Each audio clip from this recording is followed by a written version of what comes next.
Hey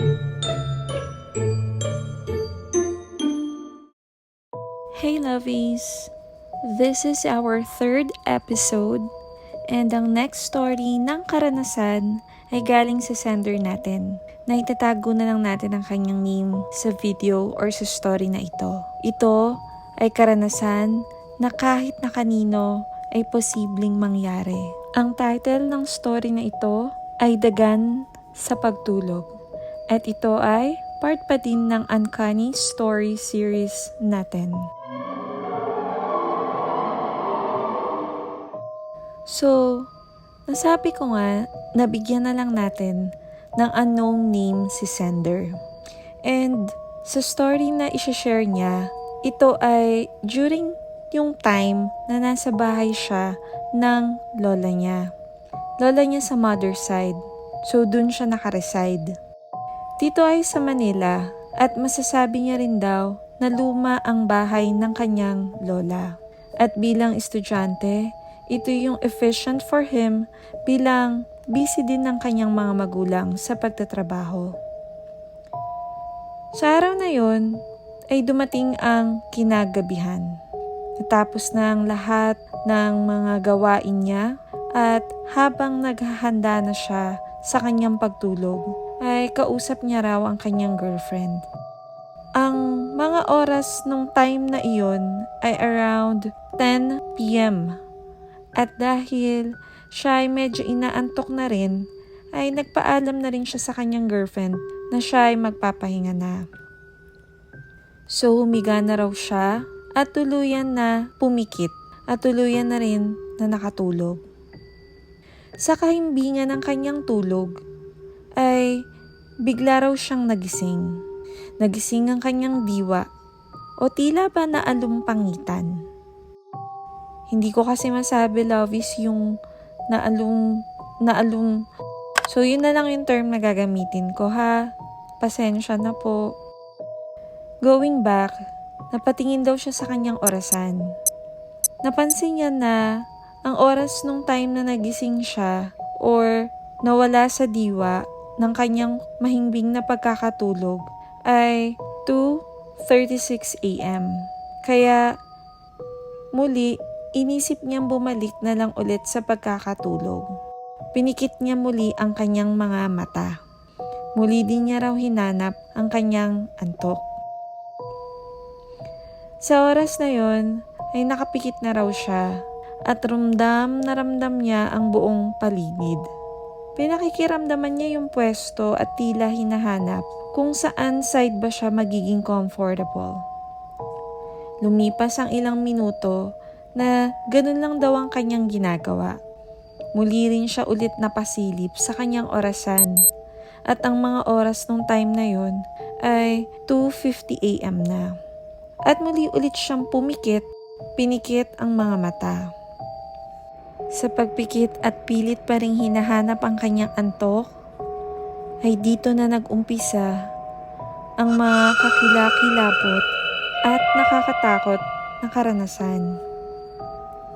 Inumpisahan niya sa una niyang nadama. Ito ay ang tila ba na para bang nadidinig niya na mayroong lagapak ng paa na umaakyat sa kanilang hagdan. Sa oras na yon ay sigurado siya na maimbing na natutulog ang kanyang lola. Hindi niya pinansin ang pakiramdam ng may umaakyat sa hagdan nila. Ngunit nasundan naman ito ng unti-unting bumibigat na pakiramdam. Yung pakiramdam na para bang may unti-unting dumadagan sa kanyang dibdib. At napansin din niya na kasunod din ay ang dahan-dahan na tila bang may humahawak ng pahigpit sa kanyang leeg. Nung mga oras na yon, ay nagtataka na siya at tila ay merong pagsastruggle sa kanya. Hanggang sa unti-unti ay may nadidinig na siya na kakaibang boses. Isang malaking boses na nadidinig niya sa bandang right ears niya. Nasundan ito ng tila palakas ng palakas ang malaking boses. At sa pagkakadinig niya, ito ay tumatawa. Ramdam na ramdam niya ang malaking boses na tawa.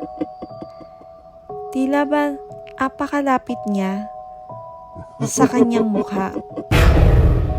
Nang dahil doon ay nangibabaw na ang takot sa kanya. Hindi niya alam ang itsura niya raw sa mga oras na yun. Pero alam niya sa sarili niya na takot siya. At alam niya rin na nasa state pa rin siya ng pagkakatulog. Nakahiga, ngunit hindi makalaban. Nakahiga, ngunit hindi rin ito makagalaw. Iniisip niya paano siya makakawala sa sitwasyon na iyon. Ramdam niya ang struggle at pinipilit niya na makagalaw. Ngunit sa pagtataka ay para bang walang movement sa mga ginagawa niya. Sinundan niya nga ito ng pagpilit na makapagsalita ng dasal. Ngunit nararamdaman niya na para bang pinipigilan siya nito. Tuloy pa din ang malaking tawa na para bang iniinsulto ang kanyang paniniwala. At sa chances na iyon, ay naisip niya na makagat ang kanyang dila. Sa pagbabakasakali na tuluyan na sana siyang makawala. At sa pagkakataon na iyon, ay unti-unting nawawala na ang malaking boses. Nakahinga ng maluwag at muling nakagalaw. Laking pasasalamat niya sa kanyang paniniwala at sa pagbalik sa kanyang sarili.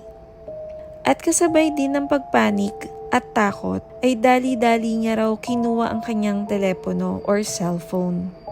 Tinawagan niya ang girlfriend niya. Agad-agad, kinuwento ang karanasan na pinagdaanan niya. Sa huling pagkakataon ng pag-alala niya ng kanyang karanasang ito, ay ang kanyang masasabi lamang ay isa itong sleep paralysis na hindi na niya gusto muli maranasan. Dito po nagtatapos ang kwento ni Sender na pinamagatan nating Dagan sa Pagtulog na part pa din ng ating Uncanny Story series. This is our 3rd episode and salamat na rin Sender sa pag-share ng story mo. Muli, inaanyayahan ko din po na share nyo rin ang inyong stories at masaya po akong ibabahagi sa channel na ito. Huwag din kalimutan na i-like, share, and subscribe ang channel na ito. Till next time, and stay safe always, lovies.